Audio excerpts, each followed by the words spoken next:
Nous avons donc parlé de la peur d'aimer.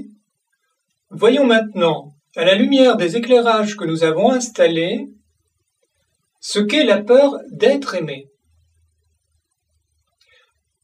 Compte tenu de l'envie très forte que nous avons tous d'être aimés, il est curieux que parfois nous en ayons peur.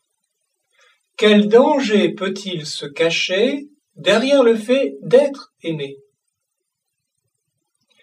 Eh bien, le danger arrive lorsque la personne qui nous aime fait de nous l'objet excessif de ses attentes, tu vas me combler, et de ses craintes, j'ai peur que tu me quittes. Nous avons vu que nous souffrons lorsque nous projetons sur l'être aimé nos attentes et nos peurs. Mais nous souffrons également s'il fait de même sur nous. Dans ce cas, en effet, le contact avec l'amour se perd et la relation s'installe très facilement dans une gestion des besoins. Besoin d'être rassuré, besoin d'être satisfait, et non plus dans une relation d'amour véritable. Et cela n'arrive pas que dans les relations amoureuses, cela arrive également dans les relations amicales ou familiales. Certains parents, en effet, peuvent tout à fait étouffer leurs enfants sous la projection de leurs attentes et de leurs peurs personnelles, sans se soucier de ce que ces enfants ressentent. Si cela nous est arrivé, si nous en avons souffert, soit quand nous étions enfants ou dans une relation amoureuse, alors, dès qu'une personne nous témoignera de l'amour, nous serons méfiants.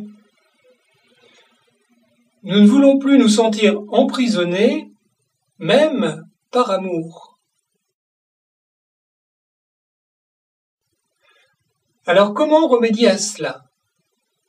Tout d'abord, rien n'est vraiment possible tant que nous n'avons pas travaillé nous-mêmes en profondeur sur ce qu'est l'amour et sur ce que sont les différences entre l'amour et la projection de nos attentes et de nos peurs. En revanche, si cela est clair pour nous, nous serons beaucoup plus à l'aise pour accueillir les témoignages d'amour. Car au fond, le danger ne vient pas de l'autre. Il vient du fait que nous nous laissons enfermer dans sa logique, mais rien ne nous y oblige. Nous pouvons tout à fait l'aimer, accueillir son amour et ne pas nous enfermer nous-mêmes, nous emprisonner nous-mêmes dans le fait de vouloir à toute fin le combler dans ses attentes et le rassurer sur ses peurs.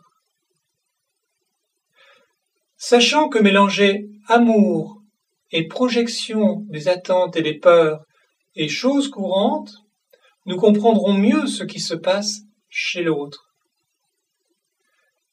Et si cette personne est ouverte, nous pourrons accueillir son amour sans nous laisser emprisonner par ses attentes ou par ses peurs. Peut-être pourrons-nous même l'aider à y voir plus clair en elle. Peut-être pourrons-nous même l'aider à avancer.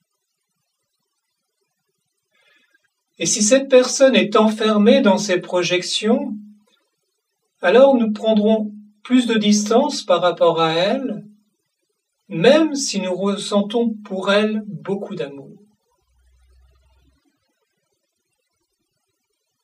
C'est ainsi qu'au fil des rencontres et des expériences, relationnelle, amicale, familiale, amoureuse, nous apprendrons à mieux voir l'amour chez l'autre au-delà de ses projections. Nous le verrons souvent bien mieux que lui ne le voit. Notre cœur sera détendu.